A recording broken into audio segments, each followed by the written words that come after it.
மக்களே, பிக் பாஸ்ல இன்னைக்கு வீக்கெண்ட் எபிசோடு முடிஞ்ச உடனே ஒரு பெரிய சண்டைகள் எதிர்பார்க்கலாம் அப்படின்றதான் தகவல் வந்திருக்கு. அந்த 2 பேர் யாரு என்ன அப்படின்றத கொஞ்சம் டீட்டெயிலா பார்த்துடலாம்.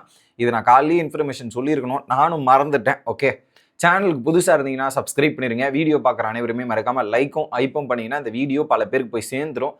அந்த உதவியை பண்ணுமாறு கேட்டுக்கொள்கிறேன். கண்டென்ட்டுக்குள்ளே போயிடலாம்.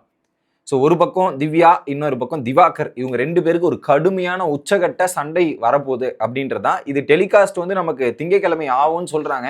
மேபி எனக்கு தெரிஞ்சு சண்டே எபிசோட்ல டைம் இருந்தா பண்ணுவாங்க, இல்லைன்னா இல்லை. ஓகே, அப்படி என்ன சண்டையா இருக்கும் அப்படின்றது பார்த்தீங்கன்னா, இதுக்கு ஒரு 3-4 இடங்கள்ல எடுத்துக்கலாமே. ஸோ ஒரு போன வாரம் திவ்யா கிட்ட வாட்டர்மெலான் கொஞ்சம் க்ளோஸ் ஆக ட்ரை பண்ணார். திவ்யாவை எப்படியாவது இம்ப்ரெஸ் பண்ணிடணும், திவ்யாவை எப்படியாவது கரெக்ட் பண்ணிடணும் அப்படின்ற மாதிரி நிறைய விஷயங்கள் பண்ண ட்ரை பண்ணாரு. அதுல திவ்யாவும் அந்த ஸ்பேஸ் என்ன பண்ணிட்டாங்க, ஃபன்னாக அந்த ஸ்பேஸ் கொடுத்துருந்தாங்க. பட் அந்த ஃபன்னாக கொடுத்த ஸ்பேஸை இவர் கொஞ்சம் அட்வான்டேஜ் எடுக்கிற மாதிரி நிறைய இடங்கள்ல தெரியுது. குறிப்பாக வந்து திவ்யா வந்து ஒரு பாயிண்ட்ல வந்து இவர் கொஞ்சம் சீரியஸாக போறாருன்னு தெரிஞ்சவொடனே பாய் ஃப்ரெண்ட் இருக்காங்க அப்படின்றது திவ்யா சொல்லியிருப்பாங்க. அப்போ என்ன சொல்லியிருப்பாருன்னா, வெளியே கார்டன் எல்லாம் பாய் ஃப்ரெண்டுக்கு ஏதாவது இதுவாயிரணும் அப்படின்ற மாதிரி ஒரு விஷயத்த பேசுவார்.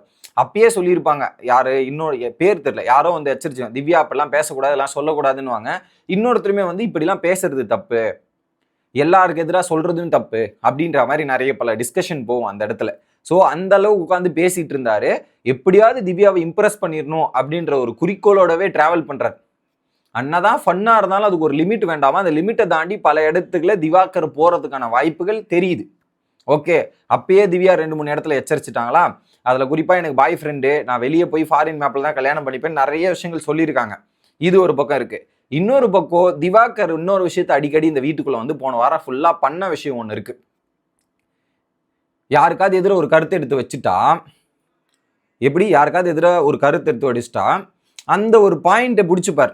இப்போ ஒரு விஷயத்த பண்ணிடுறாருங்க, பண்ணதுக்கப்புறம் திவாகருக்கு எதிராக ஒரு பாயிண்ட் எடுத்து வச்சிடறாங்கன்னு வச்சுங்க, உடனே நீ மட்டும் யோகியமா வாரம் இதை பண்ணிய, அப்போ மட்டும் சரியா இருந்தியே அப்படின்ற மாதிரி முன்னாடி. ஸோ அந்த 42 நாள் இவர் இருந்தப்ப என்னென்ன சம்பவங்கள் இருக்கோ அதெல்லாம் எடுத்துன்னு வந்து கனெக்ட் பண்ணி பேசுறாரு. ஸோ ஆக மொத்தத்தில் ஆப்போசிட் பர்சன் பேசுகிற ஒரு பாயிண்ட்டை புரிஞ்சுக்கிறது இல்லை, அண்டர்ஸ்டாண்ட் பண்ணிக்கிறது இல்லை. இதில் ஒரு மெஜாரிட்டி ஆஃப் த பிரச்சனை இருக்கு. போன வாட்டி திவ்யா கிட்டத்தட்ட 2-3 வாட்டி எடுத்து சொல்ல ட்ரை பண்ணாங்க. கானா வினோத்துக்கும் திவாகருக்கும் நடுக்கிற பிரச்சனையில போயிட்டு நடுவில் எக்ஸ்பிளைன் பண்ண பொறுமையா ட்ரை பண்ணிட்டு இருக்காங்க. அதுல திவாகர் கேட்கற மாதிரி இல்லை. அதுல திவாகருமே என்ன பண்ணிட்டாரு, டென்ஷன் ஆயிட்டு திவ்யாவை கத்தனை மூமெண்ட்டையும் பார்க்க முடிஞ்சு. ஏன்னா திவ்யா வந்து பெருசா பொறுமையா எக்ஸ்பிளைன் பண்ணிட்டு வருவாங்களே, அது திவ்யாவோட வழக்கம், அவங்களுக்கு அப்படிதான் வரும். உடனே திவாகர் வந்து நீ பாட்டுன்னு பேசிட்டு இருக்க, என்ன பேச விட மாட்டேங்கிற, இது பண்ண மாட்டேங்கிறேன்னு அங்கேயே சண்டை போட்டுருக்காரு.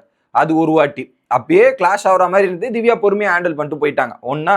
ரெண்டாவது நைட்டு, அது கிட்டத்தட்ட வெள்ளிக்கிழமை நைட்டோ என்னமோ கிச்சன்ல ஒரு சண்டை நடக்கும். அந்த 2 கரண்டி இது குழம்பு ஊத்தலன்னு ஒரு பிரச்சனை இருக்கும். அப்பயுமே திவ்யா போயிட்டு அங்கே சமாதானப்படுத்த ட்ரை பண்ணுவாங்க, அதை கன்சோல் பண்ண ட்ரை பண்ணுவாங்க.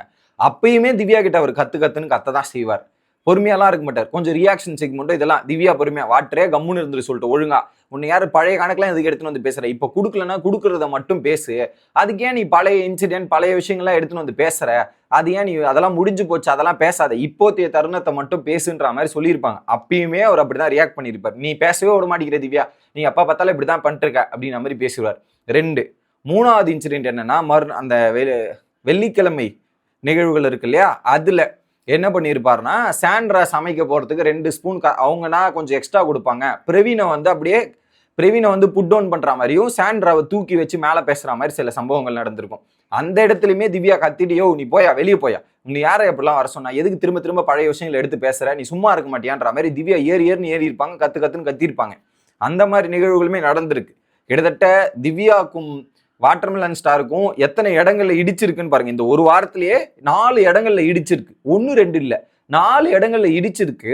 அந்த இடத்துல எல்லாமே திவ்யா வந்து கொஞ்சம் பாயிண்ட்டை கரெக்டா அவங்களுடைய பாயிண்ட் ஆஃப் வியூல பாயிண்ட்டை வச்சுட்டு போயிட்டாங்க. வாட்டர்மெலான்னு திரும்ப எதிர்த்து பேசிட்டு திரும்ப வந்து திவ்யா பக்கம் வந்துடுறாரு. அதுல ஏதோ ஒரு பெரிய சம்பவத்தை ஏதாவது ஒரு கமெண்ட்டை பாஸ் பண்ணி, இல்ல கொஞ்சம் அந்த ஃப்ரெண்ட்லி ஜோனை விட்டு கொஞ்சம் நகர்ந்து போய் ஏதாவது ஒரு விஷயம் பண்ண போய் ஒரு விபரீதமா வாயறதுக்கான வாய்ப்புகள் இருக்கு. வாட்டர்மெலான சும்மா இருக்கிறது இல்லை, அவருடைய அந்த பிஹேவியர் ஒன்று இருக்குல்ல, எனக்கு எப்படியாவது கரெக்ட் பண்ணிடணும், இம்ப்ரெஸ் பண்ணிடணும் அப்படின்றதுக்காக சில விஷயங்கள் பண்றதுலாம் நல்லாவே இல்லை. அதை போய் பண்ணியிருப்பாரு. அதுல செமத்தியா திவ்யாக்கு எதிராக வாங்கி கட்டிட்டு இருக்க போறார் அப்படின்றது மட்டும் எனக்கு கிளியர் கட்டா தெரியுது. அதுல சண்டை வந்துச்சுன்னா வாட்டர்மெலன் உங்களுக்கு தெரியாதா, நீ மட்டும் இப்படி பண்ணி நீ யோகியமா, மெச்சூரிட்டி இல்ல திவ்யா, உனக்கு மெச்சூரிட்டி இல்ல, இது இல்ல திவ்யா, இது இல்ல அப்படிங்கிற மாதிரி பேச போறாரு. திவ்யாவும் நீ மெச்சூரிட்டியை பத்தி பேசுற, இதை பத்தி பேசுற, உனக்கு யார ரைட்ஸ் கொடுத்தது, யாரு உனக்கு இதெல்லாம் கொடுத்ததுன்ற மாதிரி திவ்யாவும் சும்மா ஒரு ஆள் கிடையாது. வச்சு செய்யின்னு வச்சு செய்ய போறாங்க. வாட்டர்மெலனை போட்டு அடிச்சா நமக்கு சந்தோஷம் தானே. அப்படி திவ்யா நல்லா தரமா வச்சு செஞ்சு விட்டு அமிச்சா நல்லா இருக்கும். ஏன்னா இன்னும் திருந்தல அவரு. நானும் திருத்திட்டாருன்னு நினைச்சேன். திரும்பவும் பழைய விஷயத்தை கலக்கி கிரண்டி எல்லாத்தையும் பண்ணி திரும்ப வீட்டுக்குள்ள சண்டை சச்சரவா உருவாக்குறதுக்கு ஒரு காரணமா இவரும் இருக்காரு. தயவு செய்து அதை போட்டு வெளுத்து விடுங்க பாஸ் அப்படின்றத சொல்லிக்கிட்டு வீடியோ முடிக்கிறேன். Bye guys.